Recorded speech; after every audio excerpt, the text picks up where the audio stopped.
Subscribe کریں، بیل کے نشان کو دبائیں یہ کیسے کی ویڈیو سب سے پہلے دیکھنے کے لیے۔ آج دن ہے منگل کا 8 جنوری 2019۔ آج کے سعودی خبر نامے کے ساتھ میں آپ کی خدمت میں حاضر ہوں۔ السلام علیکم دوستو، میں ہوں شبیر اور آپ دیکھ رہے ہیں یہ کیسے۔ چلیے سٹارٹ کرتے ہیں۔ ریاض مشرقی ریجن میں گرد و غبار کا طوفان ہے۔ محکمہ موسمیات نے شہریوں مقیم غیر ملکیوں سمیت ہائی وے کا سفر کرنے والوں کو ہدایت کی ہے کہ وہ احتیاطی تدابیر اختیار کریں۔ گرد و غبار کا طوفان نائریا، جبیل، دمام، حادثہ اور ریاض ہائی وے پر زیادہ ہوگا۔ شام 6 کے بعد طوفان کا زور ٹوٹ جائے گا۔ کمپنیوں میں گوری اور چہرہ کھلی ملازموں کی لہر۔ الریاض انسانی حقوق کی قومی انجمن کے سیکرٹری جنرل خالد الفاخری نے بتایا ہے کہ مقامی میڈیا میں نجی اداروں کی جانب سے جاری کردہ ایسے اشتہارات دیکھنے کو مل رہے ہیں جس میں کھلی ملازمائیں طلب کی جا رہی ہیں جن کا چہرہ کھلا ہو، یعنی نقاب نہ کیا ہو۔ یہ سعودی قوانین محنت کی کھلی خلاف ورزی ہے۔ اس حوالے سے سعودی ٹی وی پر یا حلا پروگرام میں گرما گرم بحث ہو چکی ہے جس میں شکایت کی گئی کہ نجی کمپنیاں گوری چٹی اور چہرہ کھلی ملازمائیں طلب کر رہی ہیں۔ متاثرہ خواتین نے اس سلسلے میں اپنی آپ بیتی سنا کر ناظرین کو حیران کر دیا۔ ایک مترجم خاتون طرفہ الہیلان نے بتایا کہ ملازمت کی بنیادی شرائط مناسب تھیں۔ مثال کے طور پر تجربہ اور زبان پر عبور کی شرط مطلوب ہے اور قابل قبول بھی، لیکن ان دنوں حجاب نہ ہو، رنگت گوری چٹی ہو، لمبا قد ہو، یہ ساری شرائط بھی ملازمت کا حصہ بننے لگی ہیں۔ ایک اور خاتون انفال الحسران نے بتایا کہ وہ 2 کمپنیوں کی جانب سے صرف اس لیے مسترد کی جا چکی ہیں کیونکہ وہ نقاب استعمال کر رہی ہیں۔ سعودی سلام فورم کا افتتاح۔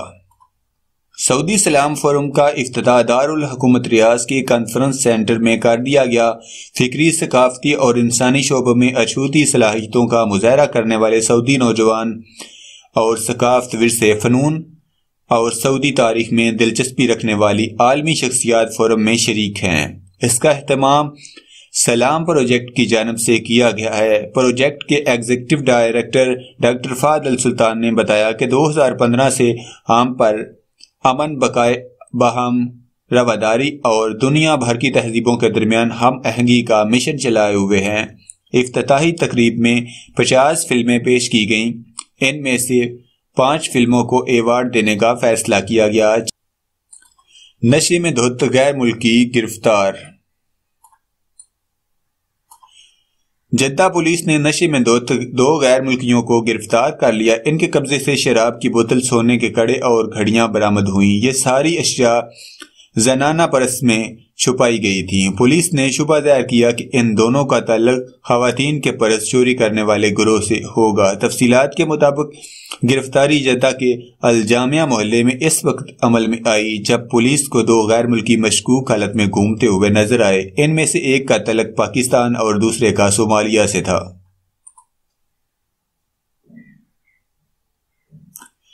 سعودی کو لوٹنے والے گرفتار۔ ریاض، یہاں سیکیورٹی فورس نے ایک سعودی شہری کو لوٹنے اور اس کی گاڑی چھیننے والوں کو گرفتار کر لیا۔ مقامی شہری نے ویڈیو کلپ جاری کر کے شکوہ کیا تھا کہ اسے لوٹ لیا گیا، اس کی گاڑی چھین لی گئی اور اس کا موبائل طاقت کے بل پر حاصل کر لیا گیا۔ پولیس نے فوری طور پر کارروائی کر کے واردات کرنے والوں کی نشاندہی کر کے انہیں گرفتار کر لیا۔ مکہ مکرمہ مسجد الحرام کی انتظامیہ نے بتایا ہے کہ حرم شریف کے زائرین کو مچھروں اور مختلف قسم کے کیڑوں سے بچانے کے لیے 24 گھنٹے کیڑے مار ادویہ کے اسپرے کا بندوبست کر دیا گیا۔ 300 کارکن اس کام پر ہیں۔ یہ تربیت یافتہ ہیں۔ اسپرے کا نظام الاوقات مقرر کیا گیا ہے تاکہ زائرین کو کسی طرح کا کوئی نقصان نہ ہو۔ ان دنوں سال کے دیگر ایام کے مقابلے میں کیڑے زیادہ پیدا ہوتے ہیں۔ جدہ اپیل کورٹ نے مجلس انتظامیہ کو 68 ملین ریال ہرجانے سے بچا لیا۔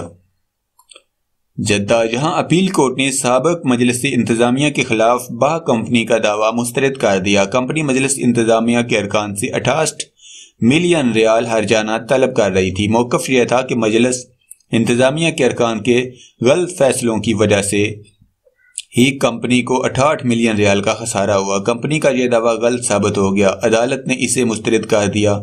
اب اس فیصلے کو کسی بھی عدالت میں چیلنج نہیں کیا جا سکتا۔ تقریباً 8 برس سے تجارتی عدالت کے ایوانوں میں یہ مقدمہ چل رہا تھا۔ انتظامیہ نے 1432 ہجری کے دوران تعمیراتی کمپنی کے کچھ حصص خریدنے کا فیصلہ کیا تھا۔ حصص کی مجموعی قیمت 86 ملین ریال طے پائی تھی۔ بعد میں پتہ چلا کہ کمپنی کے اثاثوں کا تجزیہ منصفانہ نہیں تھا۔ مجلس انتظامیہ نے سودا معطل کر دیا۔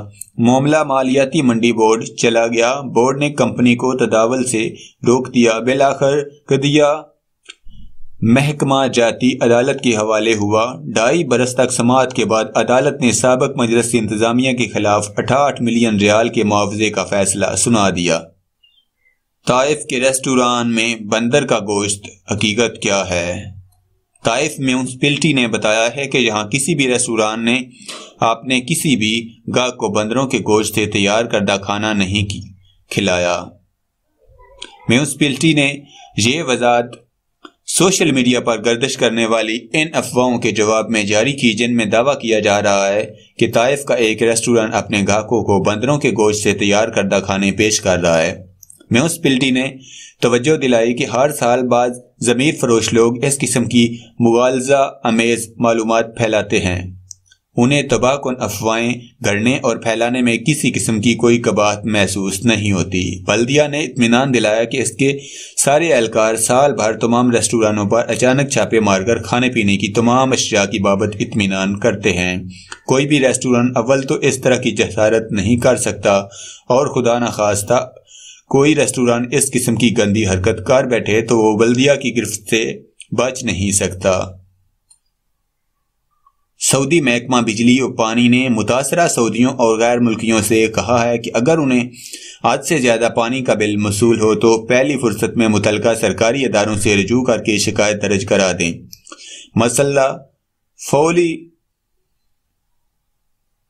مسئلہ فوری حل کرانے کا اہتمام کریں۔ اگر متعلقہ ادارے نے مسئلہ حل نہ کیا تو محکمہ گتی سلجھانے کے لیے جلد مداخلت کرے گا۔ محکمے نے یہ انتباہ سوشل میڈیا پر محکمہ آب رسانی سے متعلق شکایت درج کرانے پر کیا۔ متاثرین نے شکایت کی کہ انہیں پانی کا بل بے حد زیادہ ملا ہے اور محکمہ آب ان کی شکایت نمٹانے کے لیے تیار نہیں۔ انہوں نے توجہ دلائی کہ بجلی کے نئے بل بہت زیادہ ہیں۔ ایسا لگتا ہے کہ بل جوڑنے میں میٹر یا حساب لگانے والے سے کوئی نہ کوئی غلطی ہو رہی ہے۔ کئی شہریوں نے بتایا کہ انہیں 1 لاکھ ریال سے زیادہ کا پانی کا بل موصول ہوا ہے، جس کا کوئی جواز نہیں بنتا۔ الحدیدہ بندرگاہ حوالے کرنے کا حوثیوں کا اعلان مضحکہ خیز ترکی۔ یمن میں عرب اتحاد کے ترجمان کرنل ترکی المالکی نے کہا ہے کہ حوثیوں کی ہٹ درمی کی وجہ سے ہی جنگ بندی پر عمل درآمد میں تاخیر ہوئی۔ انہوں نے پیر کو پریس کانفرنس کرتے ہوئے کہا کہ سویڈن معاہدے پر دستخط کے بعد سے لے کر اب تک حوثی جنگ بندی کی 368 خلاف ورزیاں کر چکے ہیں۔ انہوں نے یہ بھی کہا کہ حوثیوں کی جانب سے الحدیدہ بندرگاہ حوالے کرنے کا اعلان مضحکہ خیز ڈرامہ ہے، اس سے زیادہ کچھ نہیں۔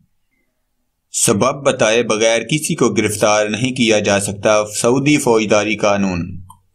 سعودی عرب کے اعلیٰ اداروں نے عدالتی اداروں، انویسٹیگیشن اور پولیس کو ایک بار پھر سخت ہدایت دی ہے کہ کسی بھی شخص کو گرفتار کرنے سے قبل اسے گرفتاری کے اسباب سے آگاہ کیا جائے، اسے اپنے اعضاء سے رابطے کا موقع دیا جائے اور اسے وکیل کی خدمات حاصل کرنے کی سہولت دی جائے، ملزمان کے بنیادی حقوق کا احترام کیا جائے۔ یہ تینوں باتیں ملزمان کے بنیادی حقوق میں شامل ہیں۔ باخبر ذرائع نے عکاظ اخبار کو بتایا کہ الحکام نے انویسٹیگیشن اور مقدمے کی کارروائی کرنے والے اداروں کو سخت ہدایت کی ہے کہ وہ پوچھ گچھ اور مقدمے کی کارروائی تیز رفتاری سے نمٹائے۔ سعودی عرب نے فوجداری کارروائی قانون میں گرفتاری کا طریقہ کار اور ملزم سے پوچھ گچھ کا طریقہ کار مقرر کر دیا ہے۔ گودام میں سعودی آئل ریفائنری تیار۔ پاکستانی ذرائع نے بتایا ہے کہ گوادر میں آئل ریفائنری مفاہمتی یادداشت کو حتمی شکل دے جا رہی ہے۔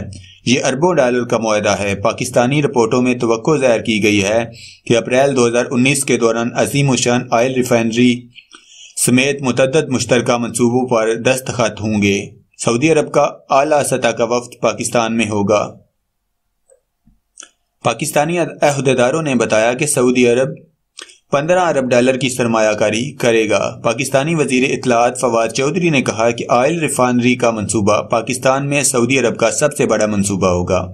دونوں ملکوں نے حال ہی میں تجارتی اور اسٹریٹجک تعلقات کے استحکام میں زبردستی دلچسپی ظاہر کی تھی۔ مملکت نے پاکستان کو اقتصادی بحران سے نکالنے کے لیے 3 ارب ڈالر کی امداد بھی دی ہے۔ پاکستان آئندہ برسوں کے دوران غیر ممالک سے 40 ارب ڈالر سے زیادہ کی سرمایہ کاری کے لیے کوشاں ہے۔ پاکستان سعودی عرب، امارات اور چین کو اپنے یہاں سرمایہ لگانے کی ترغیبات دے رہا ہے۔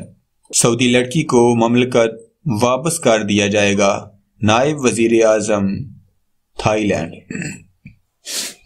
لینڈ کے حکام نے توجہ دلائی ہے کہ فرار ہو کر آنے والی سعودی لڑکی کو حکام کے حوالے کر دیا جائے گا۔ اسے ضروری دستاویزات نہ ہونے کی وجہ سے تھائی لینڈ میں داخلے سے روکا گیا۔ تھائی لینڈ کے نائب وزیر اعظم نے تھائی ذرائع ابلاغ سے گفتگو میں کہا کہ سعودی لڑکی کو رائج الوقت قوانین و ضوابط کے مطابق کسی بھی تیسرے ملک نہیں بھیجا جا سکتا، اسے سعودی عرب ہی بھیجا جائے گا۔ تھائی لینڈ کے محکمہ پاسپورٹ کے ڈائریکٹر نے بتایا کہ سعودی لڑکی کے پاس نہ تو شناختی دستاویزات تھیں اور نہ ہی واپسی کا ریزرویشن اور نہ ٹکٹ تھا۔ اس نے کوئی سیاحتی پروگرام خریدا ہوا تھا۔ اس نے اپنی بابت جو کچھ کہا وہ سب مبالغہ آمیز نظر آیا۔ تھائی حکام نے اسے واپس کرنے کا فیصلہ تمام حالات کا جائزہ لینے کے بعد ہی کیا۔ تھائی لینڈ میں سعودی ناظم الامور عبداللہ الشعبی نے بتایا کہ سعودی سفارت خانہ اپنے کسی بھی شہری کو ایئرپورٹ پر حراست میں لینے کا مجاز نہیں، یہ مقامی حکام کے دائرہ اختیار میں آتا ہے۔ لڑکی کے پاس نہ تو واپسی کا ٹکٹ ہے نہ ہی ہوٹل میں بکنگ ہے، لہذا اسے سعودی عرب واپس کرنا ہی ہوگا۔ سفارت خانہ صورتحال پر نظر رکھے ہوئے ہے۔ ہماری مزید ویڈیوز اور اپڈیٹس کے لیے ابھی سبسکرائب کے بٹن کو کلک کیجیے اور دیکھتے رہیے یہ کیسے۔